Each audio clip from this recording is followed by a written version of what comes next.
You don't care how people feel about the ritual.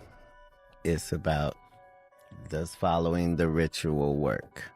Yeah. And so you can fool yourself into thinking there isn't one, but the evidence will be clear. Because Hollywood likes to sort of devalue black artists and black folk, because you get super talented people at a discounted rate. Back when Larenz Tate was a sitcom kid, he did have a lot of shows that didn't last. And I'm pretty sure at one point he felt like his career was not going in the direction it should. See, this is a testament that what is for you, and things happen in divine timing. The real deal is we don't own any platform the way we should. There's a few black-owned platforms, but we don't have a lot of outlets. We don't have as many. So we're not sort of governing over these entities or these corporations. Katt Williams been calling it out for years. Hollywood don't mess with the real ones. It's the fakes, the gatekeepers, and the straight-up puppets that get pushed to the top. But if you got values, if you stand on something solid, they'll ice you out real quick. And that's exactly what Katt hinted happened to 90s legend Larenz Tate. So like when I was like, oh, these guys are wearing dresses. Everybody's like, oh, he keeps talking about people wearing dresses. No, it's not. That is a weird thing. It's not like that. Look at it from a different way. Look at it. Show me one person that ever wore a dress in Hollywood unsuccessfully. Yeah, the same dude who lit up Menace II Society, had everybody's girl swooning in Love Jones, and brought nothing but raw black excellence to every role he touched. But out of nowhere, poof, gone. No messy scandals, no public meltdowns, no courtroom drama, just silence. Like Hollywood hit the mute button on him. How does someone that good just vanish like that? Now, this young man has obviously forgotten some very fundamental things like decency and dedication and honor. Everything the Corps taught us. He is a disgrace to everyone that has ever put on that uniform, and I will not permit you or him to use the Vietnam War as a cop-out here. Well, Katt didn't spell it out word for word, but trust, he dropped some heavy hints. Looks like Larenz might have said nah to some of those creepy behind-the-scenes rituals that certain stars gotta go through just to level up. You know the type, unspoken deals, secret parties, favors exchanged in the shadows. This is something I've been working on. It's new. I call it a blues for Nina. Ooh. Is that a smile me put on your face, child? Yeah, those. And when you don't play their twisted game, when you don't bow down and let them control you like a puppet, they don't reward that. They blacklist it. Straight up. Larenz wasn't broken. He just wasn't for sale. And in an industry built on control and compliance, being a man with integrity makes you a problem. So the real question is, what did Larenz Tate dodge? What kind of dirty deal did he walk away from? The same ones other actors took without flinching. Until we get into the position of being gatekeepers, if we're not in the room, if we don't have a green light vote, it's not getting done. Somebody in the studio has to say, we're making this. So every time there is, as you said, everybody's talking about the 10, this is now a new wave of black films. Do you think it's hogwash? Hogwash. You don't think it signals a big shift in consciousness? No.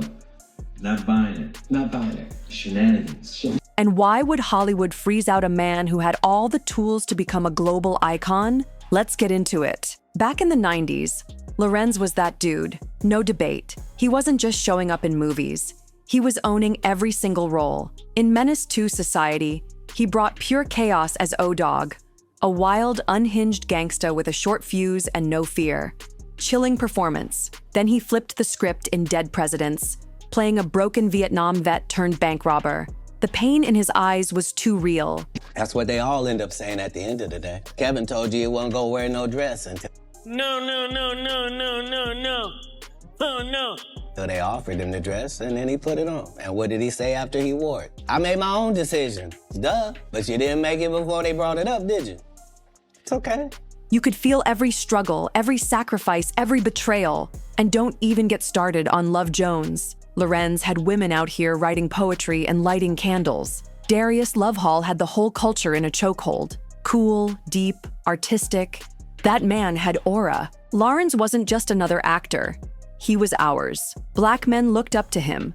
Women adored him. He carried himself with class, never clowned himself, never embarrassed the culture, and never let the fame change him. No scandals, no messy headlines, no thirst for clout, just straight talent and authenticity. Who gonna turn down $50 million? Now, I've had to turn down $50 million 4 times.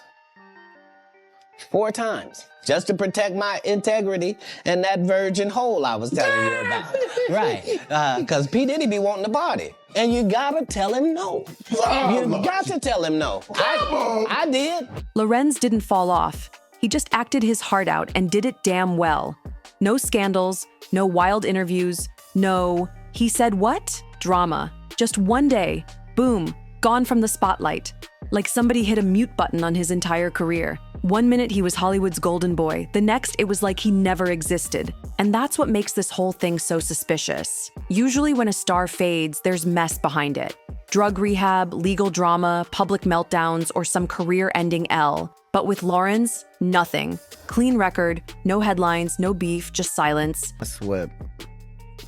That's what makes information so powerful is, you don't care how people feel about the ritual. It's about, does following the ritual work? Yeah. And so you can fool yourself into thinking there isn't one, but the evidence will be clear. So like when I be like, all these guys are wearing dresses, everybody's like, oh, he keeps talking about people wearing dresses. No, it's not. It's a weird thing. It's not like that. Look at it from a different way. Look at it. Show me one person that ever wore a dress in Hollywood unsuccessfully. That's how you understand what a ritual is. Yeah, he still pops up here and there in smaller roles, but that A-list glow he once had never came back. And you gotta wonder, why would Hollywood shut the door on a guy like him? Well, looks like Katt Williams was right again. Word on the street is Larenz started turning down roles. Not just any roles, but the disrespectful ones. The ones soaked in stereotypes. The roles that try to make strong black men look weak, silly, or stripped of their dignity. 20 years ago, I knew that transgenders was gonna be a thing. It wasn't because I was a prophet. It's just I had gotten so much information that I understood that things are secular. So I understood that the earliest I had seen that word transgender was Baphomet, the transgender.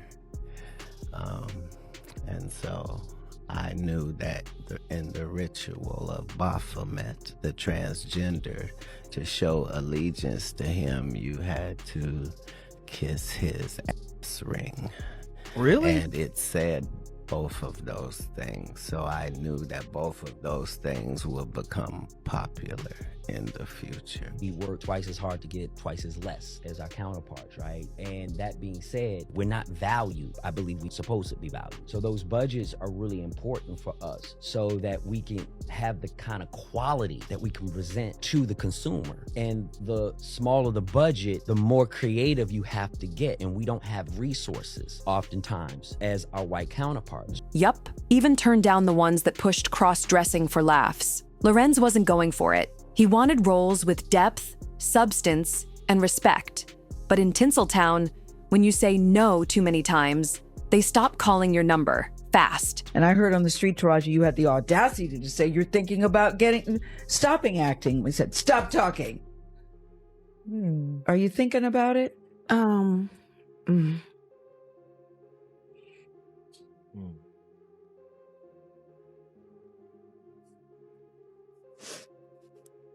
I'm just tired of working so hard, being gracious at what I do, getting paid a fraction of the cost. I'm tired of hearing my sisters say the same thing over and over. You get tired. I hear people go, you work a lot. Well, have to. The math ain't mathin'. And let's be real. Hollywood gets real nervous when a clean-cut, confident, talented black man knows his worth and refuses to play puppet. They can't control that, and that's what scares them the most. Here's the cold truth. Hollywood been putting a cap on how many strong black men they let shine at once. They'll pick one, roll out the red carpet, hand him the Oscar, drop him into those prestigious roles, and let him have the long, polished career. But behind that, it's like they need everybody else to stay boxed in. Sidekicks, thugs, comic relief, or trauma-soaked roles that keep pushing the same tired narrative. Studios stay cutting checks for actors playing the same urban pain over and over. Why? Because like Spike Lee said, black pain sells. It's familiar, it's profitable, and most importantly, it doesn't shake up the system. But a black man who knows his worth, who won't sell out for a check, that's a threat. That's the kind of man young kids look up to. That's the kind of presence that makes execs sweat. Someone who might call out the bull, break the mold, and refuse to play the puppet, they can't risk that getting mainstream. So yeah, they gave us one Denzel, but even he had to be 10 times better, 10 times sharper, and never slip, ever. Larenz Tate didn't fade because he lacked talent. He vanished because he refused to play their game. He didn't want the role they wrote for him. He wanted to write his own. Historically, Hollywood has always taught us we don't translate overseas or worldwide. Right. But when you start traveling and you go everywhere and you can't walk down the street, you then know that there's been somebody telling you something all along that's wrong. And my true belief as to why they do it is because Hollywood likes to sort of devalue black artists and black folk, because you get super talented people at a discounted rate. You get a Hollywood likes to get really talented black folks and get them at a discounted rate. Only, certain superstars that can hit that level that they would feel like they would put a machine behind. But the truth of the matter is we do translate because we're humans just like everyone else. And once again, Katt Williams had already warned us about this shady playbook. They used to clown Katt Williams. I called him crazy, bitter, paranoid. But now, folks are spinning the block on everything he said, realizing he was dropping real gems the whole time. And that's why they tried to silence him. One of the biggest truths Katt keeps pressing is how Hollywood tests you. Everybody gets caught up in the men in dresses talk, but Katt made it clear, it ain't about the dress, it's about humiliation, it's about control. Before you get past that last velvet rope, they hit you with a test, a moment where they want you to do something that crosses your line. Something you'd never agree to if you were in full control of your own destiny. And once you say yes, boom, they own you.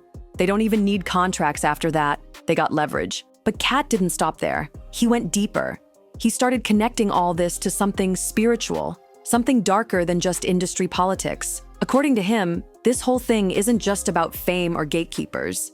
It's about power on a whole other level. He linked the dress ritual to something much more sinister, whispering about the elites and their alleged ties to Baphomet worship and secret oaths behind closed doors. Yeah, we're talking real dark energy. Katt said plain and simple, it's not just acting, it's sacrifice, it's submission. Just look at what happened to Taraji P. Henson or Monique. The second they opened their mouths about being underpaid and undervalued, the industry slapped labels on them fast. Suddenly, they were difficult, ungrateful, or hard to work with. Meanwhile, white actors can demand millions, walk off sets, flip tables, and still get praised like they're power players just knowing their worth. Make it make sense. But Larenz Tate didn't just stop at calling out the money. He dug deeper into the real issue. He made it clear that throwing a black actor into a lead role and writing a check ain't enough. That's surface level change. The real power? It's in the rooms behind the scenes, where the directors, producers, and execs decide which stories get greenlit and which ones get buried forever. Larenz said what most are scared to admit.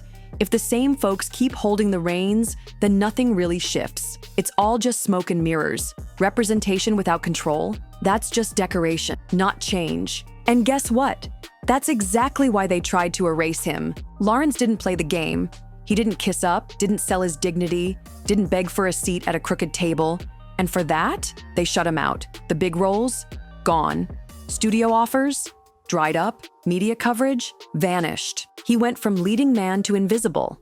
Not because he lost his talent, but because he wouldn't let himself be owned. And this is why Hollywood didn't just cancel Larenz Tate. They buried him quietly, like they do with anyone who refuses to play puppet. When they can't drag your name through the mud and can't force you to bow down, they just erase you without a trace. That's the game. If you're too clean to smear, but too strong to control, they wipe you out behind the scenes. But now the truth's starting to bubble up, and the fact that Katt Williams brought Larenz's name into the convo, that ain't random. That means something, because when the real ones start talking, the system gets nervous. Larenz didn't fall off. He escaped. And now, little by little, the truth they tried to bury is leaking through the cracks. So let's talk about it. Why do you think Hollywood blackballed Larenz Tate? Was it because he said no to those creepy rituals Katt's been warning us about? Was it just about being underpaid and undervalued? Or was it something way deeper? Something spiritual? Something dark? Something they don't want the public questioning? Drop your thoughts in the comments. I want to hear it all. And if you're rocking with these deep dives and real talk, don't forget to like, subscribe, share this video, and hit that bell so you don't miss the next bombshell. Catch you in the next one.